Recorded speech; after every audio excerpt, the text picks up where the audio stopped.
অহা 14 ফেব্ৰুৱাৰী হৈছে Valentine day, প্ৰেমৰ দিন বুলি কোৱা হয়। আৰু এই দিনটোতে দেশৰ প্ৰধানমন্ত্ৰী ৰাজ্যবাসীক উপহাৰ হিচাপে দিব গুৱাহাটী উত্তৰ গুৱাহাটী সংযোগী দলং। আৰু ইতিমধ্যে দলংখনৰ কাম প্ৰায় সম্পূৰ্ণ হৈছে। আৰু বৰ্তমান যদি আমি চোৱা যায় তেনেহ'লে দেখিবলৈ পোৱা গৈছে যে ইয়াতে এনেধৰণৰ কাম চলি আছে, ৰং দিয়া কাম, যিহেতু অন্তিম পৰশ চলি আছে। মই এই পৰিৱেশ দেখুৱাইছোঁ আৰু এখন সুন্দৰ দলং ৰাজ্যবাসীয়ে লাভ কৰিব। আৰু এই দলংখনৰ আধাৰশিলা স্থাপন কৰা হৈছিলে 2019 চনত। তেতিয়াৰ প্ৰধানমন্ত্ৰী নৰেন্দ্ৰ মোদীয়ে এই দলংখনৰ আধাৰশিলা স্থাপন কৰিছিলে। আৰু পৰৱৰ্তী সময়ত 2020 চনত ইয়াৰ আচলতে কাম আনুষ্ঠানিকভাৱে আৰম্ভ কৰা হৈছিলে আৰু অতি ক্ষিপ্ৰ গতিত আৰম্ভ হৈছে। আৰু গুৱাহাটী উত্তৰ গুৱাহাটী যিখন দলং, এই দলঙে আচলতে উত্তৰ গুৱাহাটীবাসীৰ এটা দীৰ্ঘদিনীয়া দাবী আছিলে যে দলং আমাৰ নিৰ্মাণ কৰিব লাগে, কিন্তু এয়া সম্ভৱ হোৱা নাছিল। বহু মুখ্যমন্ত্ৰী আহিল আৰু গ'ল, কোনেও এই দলংখনৰ কথা গুৰুত্ব দিয়া নাছিল। আৰু পৰৱৰ্তী সময়ত বৰ্তমানৰ মুখ্যমন্ত্ৰী ডক্টৰ হিমন্ত বিশ্ব শৰ্মাৰ সবল নেতৃত্বত আচলতে উত্তৰ গুৱাহাটীৰ সপোন এতিয়া দিঠক হোৱাৰ পথত। এই সুন্দৰ পৰিৱেশ মই দেখুৱাই আছোঁ। ইতিমধ্যে দলঙৰ কাম প্ৰায় সম্পূৰ্ণ হৈছে আৰু আজিৰ তাৰিখত যিহেতু ইয়াৰ এনেধৰণৰ ৰং দি থকা হৈছে, এই পৰিৱেশ মই দেখুৱাইছোঁ। এখন সুন্দৰ দলং, যিহেতু এই দলংখনক কোৱা হৈছে এক্সট্ৰা ড'জ কেবল ব্ৰিজ। আৰু এনেকুৱা দলং আপুনি উত্তৰ পূৰ্বাঞ্চলত ক'তো দেখিবলৈ নাপাব। আৰু ব্ৰহ্মপুত্ৰৰ ওপৰত এখন নিৰ্মাণ কৰা হৈছে, যিহেতু ৰঙৰ কাম চলি আছে। মই এই পৰিৱেশটো দেখুৱাইছোঁ আৰু দলঙৰ আচলতে অন্তিম পৰশ। কেমেৰাপাৰ্চন গোপাল ঠাকুৰে এই সমগ্ৰ পৰিৱেশটো দেখুৱাই আছে। মই কথা পাতিম, কেনেকুৱা চলিছে কাম?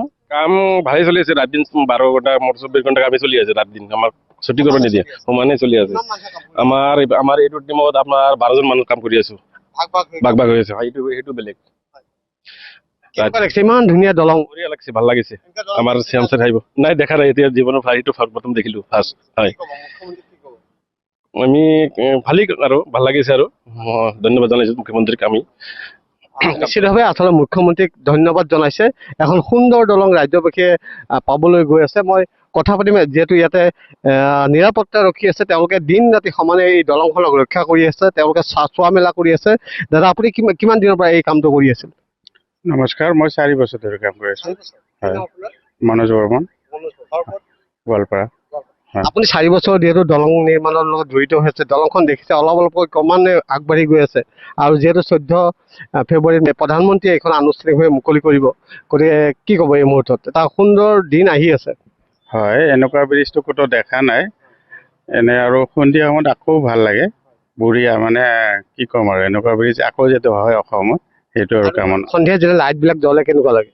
বহুত ভাল, বহুত ভাল লাগে। সেইটো এখন সুন্দৰ দলং।